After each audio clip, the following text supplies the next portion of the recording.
Bueno, buenas tardes. En primer lugar, agradezco a los organizadores por aceptar mi participación en estas jornadas, especialmente al doctor Enrique Alarcón, y poder compartir con todos ustedes este tema tan interesante e importante del acto de gozo en Santo Tomás. El título del trabajo es El frui como voluntas ut intellectus en Santo Tomás de Aquino. Este trabajo forma parte del proyecto de investigación Voluntad Natural y Deliberativa en los Maestros de Teología de París del siglo XIII, financiado por la Facultad de Humanidades de la Universidad del Norte Santo Tomás de Aquino. En este trabajo me propongo analizar el acto de gozo volitivo y su relación con el acto de la razón en el alquinate.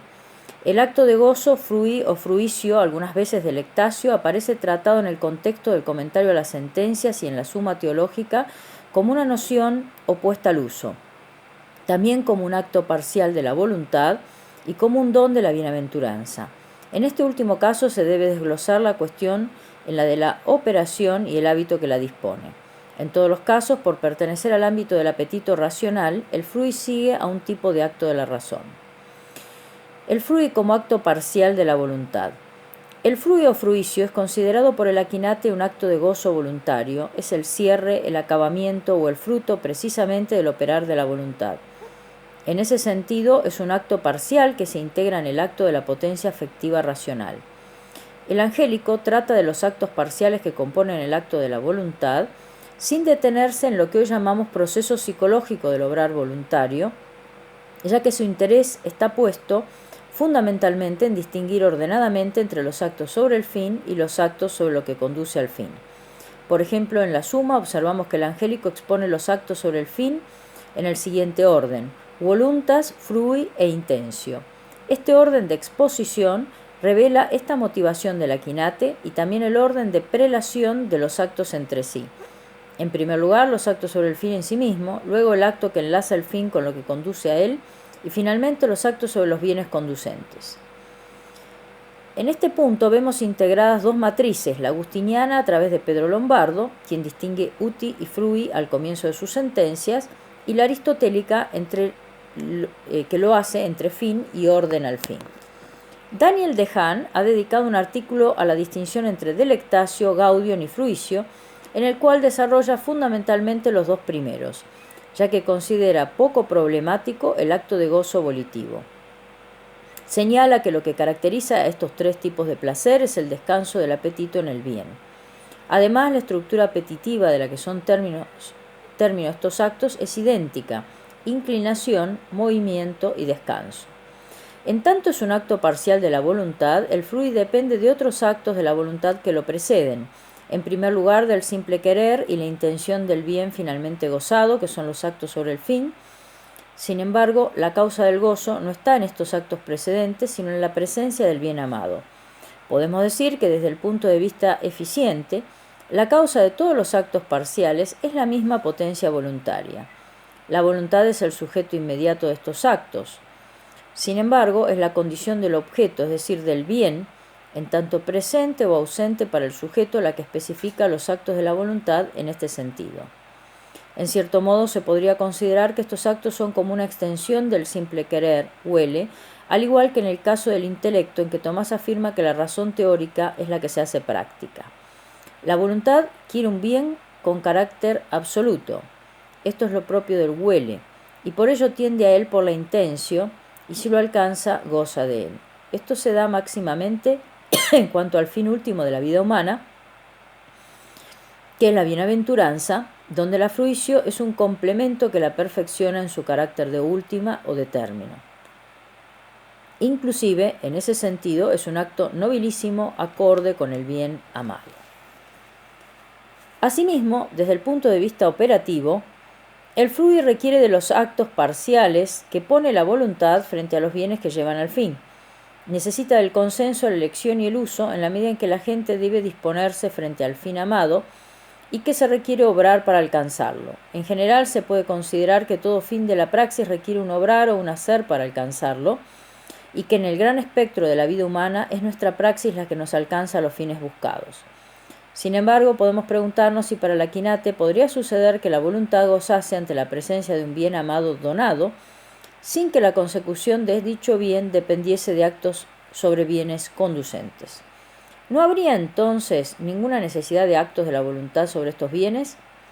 Precisamente la característica de la propuesta de Tomás es que el primer y el último acto de la voluntad son generados por el mismo bien, el cual de algún modo corta la sucesión temporal tanto al inicio como al final del obrar. Pero el bien que atrae a la voluntad en el querer simple es un bien captado en un acto simple del intelecto. Ese bien está presente solo en el horizonte abierto por el acto intelectivo, pero ausente en la realidad, por lo menos desde la perspectiva del sujeto. Por el contrario, el bien gozado al final está presente doblemente, en la realidad y en el intelecto, de manera que en general la obtención de ciertos fines próximos y el deleite que sigue a ello son producto de un trabajo, de un producir y o un obrar para alcanzarlo. Pero en el caso del bien final, y probablemente en el de ciertos bienes tan valiosos que superan nuestras posibilidades de consecución, el gozo tampoco es el mero resultado de un trabajo. Con total seguridad en la fruición perfecta que es la del fin último hay una llegada o una donación que trasciende a la de la actividad volitiva. Lo mismo puede decirse del bien, que es fin de la amistad y el amor mutuo y libre de otro ser humano. Ese bien se ofrece como un don anejo a la presencia del otro. Inclusive, Tomás admite que puede haber frui en un sentido amplio, similar al que se da de delectatio, como un movimiento absoluto del apetito hacia lo apetecible. Este movimiento puede provenir tanto de una aprehensión de la razón como de una del sentido. Y lo propio de un movimiento absoluto del apetito es que irrumpe o corta un proceso anterior. Esto puede observarse también en la afectividad sensible, en la cual el disfrute de un bien no es el simple resultado del proceso por el cual se lo alcanzó. Es así que podemos considerar al frui particularmente ligado al huele, pero no necesariamente, o al menos no del mismo modo, a los actos parciales sobre lo que conduce al fin. Es posible gozar de un bien amado inmediatamente, sin haberlo buscado ni trabajado para obtenerlo. Todo esto está anclado metafísicamente en que la realidad del bien alcanzado no se explica únicamente por el obrar o producir humanos, ya que somos creados y hay otras líneas causales que intervienen, principalmente la del creador. Entonces, si tomamos en cuenta que ya ciertos fines humanos son bienes que se donan y que no dependen simplemente de cuánto nos esforcemos por alcanzarlos, podemos entender que la consecución del fin último y su consecuente fruición esté más allá de las obras humanas, que las trascienda, fundamentalmente porque el fin último para Tomás es Dios. El Aquinate dice que al tener el fin último por la visión, este bien completa en el sentido de desbordar el deseo, lo cual muestra también que la fruicio va inclusive más allá de la intención. Aún así, la voluntad debe al menos disponerse ella misma y al sujeto, o ser dispuestos por otro para gozar del fin, a través de hábitos, como veremos un poco más adelante. En definitiva, la voluntad no podría gozar si no pusiese los actos parciales de querer el fin y tender a él, y en cierto modo, si no consintiese a los bienes que conducen al fin, los eligiese y los usase. Sin embargo, el gozo final trasciende la labor de su obtención, del mismo modo que el amor simple del fin empieza con el descubrimiento de una bondad absoluta que nos genera admiración y nos atrae así. La fruición en relación a los hábitos de la razón y la voluntad. Cuando Tomás trata expresamente de la fruición como un don de la bienaventuranza, señala que es la perfección de la operación, mientras que la visión es su sustancia. Pero ambas, visión y fruición, son dones que inhieren en el alma para que pueda operar la bienaventuranza. Es importante detenerse en este punto. Dada la naturaleza sobrenatural de las operaciones que realizan el intelecto y la voluntad en la beatitud, ningún hábito ni virtud de esta vida los capacitarían para operar. De ahí que sea necesaria la lumen glorie para la visión y el aumento proporcional de la caridad. Además, dice Tomás que la visión trae aparejado deleite en un doble sentido, por parte del objeto y por parte de la misma operación de ver. Respecto de esta última, es necesario que un hábito la vuelva connatural al sujeto, y por eso la misma capacidad de la vicio es un don. Pero también el objeto, lo visible, que es el bien último, debe ser conveniente al sujeto por el afecto y debe estar unido a él, congiuncio. La conveniencia del afecto se da tanto por la dilectio caritatis como por la fruicio. y la conjunción por la comprehensión, es decir, por el estar en presencia del bien último, o sea, de Dios. Cabe aclarar que aunque el angélico sostiene que la bienaventuranza es una operación y no un hábito, no por eso deja de señalar la necesidad de hábitos y dones en relación a ella. Además, la fruición responde en la bienaventuranza a la esperanza del status viatoris, y así como la misma esperanza es un hábito que excede la naturaleza, del mismo modo el don de la fruición. Sin embargo, la fruición no es un don que requiera un hábito diferente de la misma gloria, ya que se sigue como operación de la visión y la dirección junto con la remoción de los obstáculos al gozo. Por el contrario, la visión necesita de un hábito del intelecto y la dirección de otro de la voluntad. Acá dejo una parte del trabajo para otro momento. El frui y su relación con los actos de la razón. Tal como hemos visto recién, en tanto acto parcial de la voluntad, el frui depende en cierto modo de otros actos de la misma potencia, pero como acto de la voluntad requiere de algún tipo de acto de la razón. Esto es lo que dice Tomás en su comentario a las sentencias. El proceso de la voluntad sigue al proceso de la razón, de modo que todo acto de la voluntad se encuentra precedido ontológicamente por un acto de la razón. Pinkers ha observado que este acompañamiento de los actos parciales de la voluntad y la razón es más estructural u ontológico que temporal y psicológico. La precedencia del acto de la razón ya se ve en el huele o voluntas, del cual dice Tomás que sigue una forma aprendida por aquella. Lo que sucede en este acto es clave, ya que es el acto que representa, por así decir, a todo el operar volitivo. Si la voluntad pudiese realizar un solo acto, este sería el simple querer. Pero ya aquí encontramos la precedencia de algún acto de la razón. Cuando la razón juzga algo como simple y absolutamente bueno, en un juicio de tipo intelectivo, la voluntad lo quiere de modo simple o absoluto. Esto significa que no hay comparación de este bien con otro, ni ordenación a otro. También la intención está proporcionada a un acto de la razón, ya que la voluntad no ordena, sino que tiende a algo según el orden de la razón. Solamente de la razón es propio ordenar, tal como ya había enseñado Aristóteles. En cuanto a los actos respecto de los bienes conducentes al fin, señala Tomás en cada caso su relación con los actos de la razón.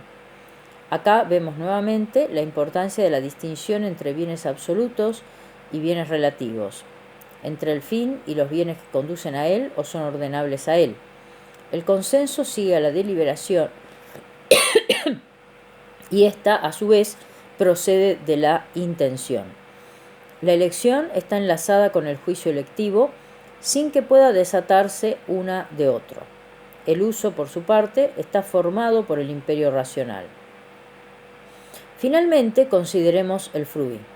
Dice el angélico en el comentario a las sentencias: gozar es el acto de la voluntad consiguiente al acto del intelecto, a saber, de la abierta visión de Dios.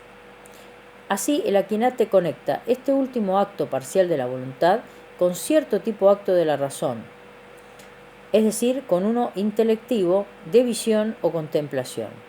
Y en la suma dice que es la razón la que consigue el fin como potencia agente, mientras que la voluntad lo goza una vez alcanzado. A su vez, como es sabido, en esta obra el angélico desarrolla la temática del fin último y la visión beatífica. Esto nos muestra que fruición y simple querer son actos volitivos que comparten por compartir el modo de operar de la razón precedente. Por otra parte, la fruición de la voluntad no es un acto que se diga de la voluntad como el huele, ya que para su existencia es necesario algo más que la simple captación del objeto. Es necesario que el bien amado sea captado como alcanzado o presente. Como vimos supra, la fruitio es el acto que perfecciona el huele porque es su extensión frente a la presencia real del bien amado y porque supone la remoción de los obstáculos para la unión.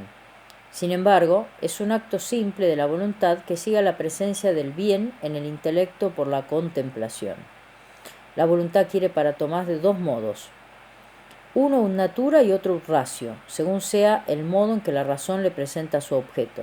El modus natura es intelectivo, de manera que puede decirse también ut intellectus. Es aquel que ama el bien absolutamente, porque así lo ha presentado el intelecto de modo absoluto. es necesario que el intelecto proceda intuitivamente en una operación que excluye el tiempo continuo. Proceder ut natura significa en Tomás que se sigue a la naturaleza o que se obra al modo de la naturaleza.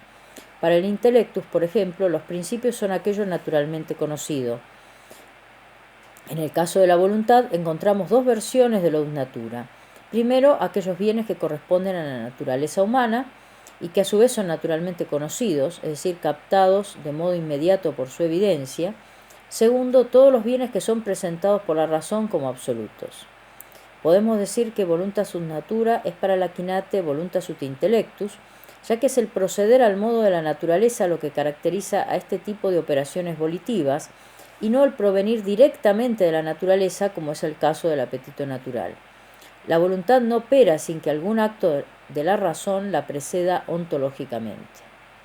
Por otra parte, para la quinate, la inmediatez de la captación y el amor de un bien se da por cierta connaturalidad entre el sujeto y el bien.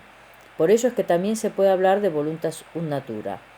Pero por la connaturalidad sola, la voluntad no opera, porque lo que la especifica en cuanto al objeto y en cuanto al modo es la razón presentándole su objeto. Incluso se da esta necesidad en la misma visión beatífica. Por su parte, el modus ratio es aquel que se da cuando el conocimiento que especifica la voluntad es una relación o comparación establecida racionalmente, por ejemplo, entre el fin amado y la necesidad de obrar para alcanzarlo, conocimiento propio del intencio, o cuando se delibera sobre lo que conduce al fin. La razón le da su objeto y su modo a la voluntad, de manera que en la fruición hay un gaudium de veritate, un gozo de lo conocido, que en tanto es conocido deleita a la voluntad. Además dice Tomás que la voluntad descansa al estar finalmente en presencia del bien amado. Finalmente, la fruicio es un término del operar volitivo, lo mismo que el intellectus es término de la ratio, y dado que la voluntad sigue a la razón en su modo de operar, el último acto de la voluntad debe seguir al último de la razón. Este acto último es la visión de la esencia divina. En la razón, el intellectus es principio y término de la ratio. Con esto vemos que también en la voluntad se da que lo ut intellectus sea principio y término de lo ut ratio, aunque a la voluntas ut intellectus Tomás la llame voluntas ut natura. Conclusiones. Para concluir podemos observar cómo estas tres cuestiones que hemos analizado se enlazan en la propuesta tomasiana. En primer lugar, hemos considerado la peculiar relación que tiene el frui como acto con los restantes actos parciales de la voluntad. De lo estudiado, se sigue que este acto es una extensión del simple querer volitivo, removido los impedimentos que permiten gozar a la voluntad del bien amado. Pero esto solo es posible si dicho bien está presente para el sujeto, y esta presencia es doble, en la realidad y en el intelecto por la visión. En segundo lugar, nos detuvimos en la necesidad de hábitos y dones que faculten a la voluntad y a la razón para la fruición del fin último. Esta necesidad, en especial la de dones, está en conexión con la trascendencia del bien último. Por otra parte, también vimos que en general no era posible ver el frui como el mero resultado de un trabajo o un obrar del sujeto, aunque sea necesario obrar para alcanzar el fin propuesto. En el momento de alcanzar un fin, es decir, un bien valioso por sí mismo, su presencia, que como ya dijimos es doble al intelecto y en la realidad, se produce un corte en la mera sucesión temporal porque el bien amado se presenta tal cual es, se lo ve, se lo ama y se lo goza. En tercer lugar, hemos visto la relación del frui con el intellectus, así como este es principio y término de la ratio. Del mismo modo el frui, como extensión del huele, es término de la voluntas ut ratio. Es decir, que el frui es un acto de voluntas ut natura o ut intellectus, ya que todo acto de la voluntad, al modo de la naturaleza, es también un acto intelectivo. Muchas gracias.